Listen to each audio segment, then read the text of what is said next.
সরস্বতী পুজো 2026, না যদি ঠিক 10টা বছর পিছিয়ে যাই। পুজোর মোটামুটি 1 সপ্তাহ আগে থেকে কিন্তু তোড়জোড় শুরু। কী সাজবো, কীভাবে বন্ধুদের সাথে ঘুরবো, স্কুলের পুজো, বাড়ির পুজো, সব মিলিয়ে একটা আলাদাই আনন্দ। লাস্ট কয়েক বছর ধরে সে আনন্দটা কিছুটা কম হলেও ঘোরা কিন্তু ছিলই বন্ধুদের সাথে।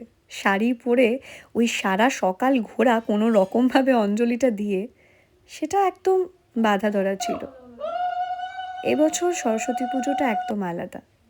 শুধু বাড়িতে আসার ইচ্ছেটুকুই যেন ছিল। কোনো বন্ধুর বিয়ে, কোনো বন্ধু কাজে ব্যস্ত। সরস্বতী পুজোর আমেজটা আর আগের মতো নেই, কিন্তু সব কিছুর মধ্যেই একটা জিনিস আছেই, বাড়ির পুজো আর পুজোর পাশে ওই বইপত্র রাখা।